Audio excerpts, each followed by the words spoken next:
Hi everyone, Greg here. Well, I'm still on my search for the best fish and chips, and today's brought me to Chevron Island. Now Chevron Island is just out the back of Surfers Paradise, and you could probably walk here from there. But I found Chevron Island seafood here, which I'm going to go and try. It's got a 4.4 star rating. So let's whip in and try Chevron Island's fish and chips. Let's do it!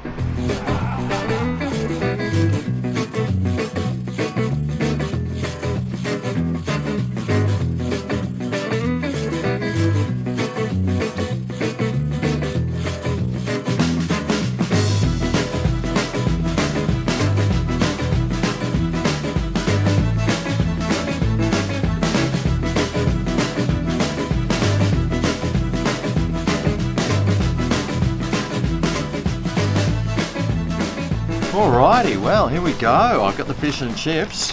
Found ourselves a nice park to sit in on Chevron Island. Well, let's see what the Chevron Island fish and chips is like. Nicely wrapped in lots of paper. That's good. I asked him what fish it was and he said dory. So here we go. Oops, I'll go this way. And this fish and chips cost $9.50. Anyway, let's suss out the chips. Well, there's quite a few there. And, well, you know, seems enough. I asked him if they were handmade, but he said no. He buys them in frozen.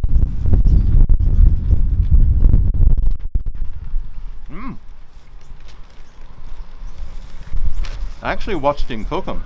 He put them in a less hot oil first, then transferred them into a hot oil. Yeah, crazy. But I tell you what, they're huge and they taste really good. Beautifully seasoned.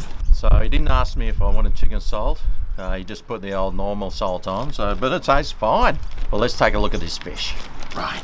So, like I said, the fish is dory, or you could step it up and get like a piece of snapper or something for $18. That fish and chips is. Oh boy, I'm not that rich. Anyway, let's see what this batter is like. Looking good so far. Oh, nice batter. It tastes like something you get on a Dagwood dog or one of those Pluto pups or something. Tastes like a Pluto pup. Yummy. Well, let's suss out this fish. So to just be a piece of frozen dory. It's looking a bit mushy. Looking a bit soggy. Looks moist, but it looks like that gelatin and oh. Looks like a plate of jelly, doesn't it? Yeah. I can just tell already that it's going to be all mushy. But it might not be. Let's find out. Oh.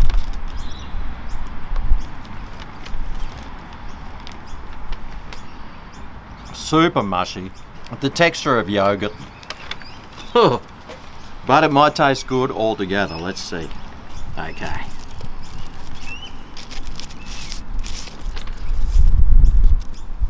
Right. I should have gone the snapper. Why didn't I just spend the extra $8 for the snapper? That's right. It costs $8. Right. Let's try it. Oh.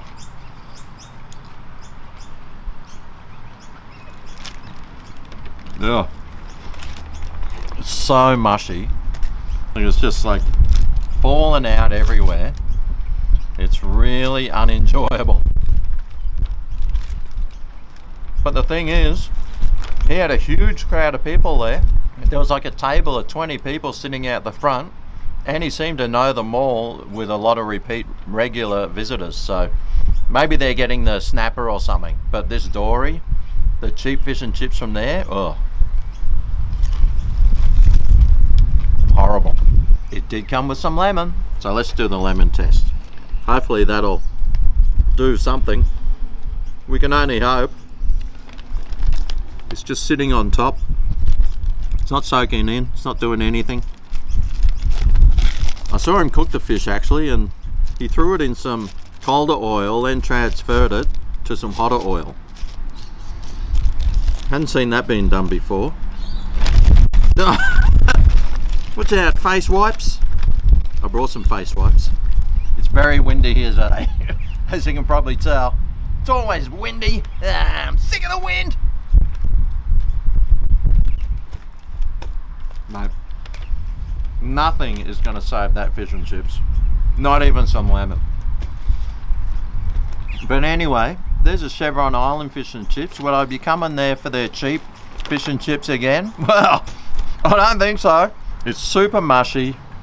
It's really unenjoyable, and well, I'm sorry to say, but it's definitely in the bottom 25% of the fish and chips that I've tried so far. So this fish and chips has a Google rating of 4.4, but I'm only gonna give it half a star. It was terrible. He did have some nice fresh fish though. I'm sure that's top notch and would taste really good. So if your budget's a bit higher, I'd probably recommend going and getting that one, but definitely not the cheap one. Anyway, that's all today. I'm still on my search for the best fish and chips. When will I find it? That's if I haven't already found it. And remember, if you do go to Chevron Island Fish and Chips, tell him Greg sent you. He won't have a clue. Thanks for watching. I'll see you next time. I'm on my search for the best fish and chips. See you then! Yeah. Oh. The chips are good. Oh yeah, this is Greg's Kitchen, where the reviews are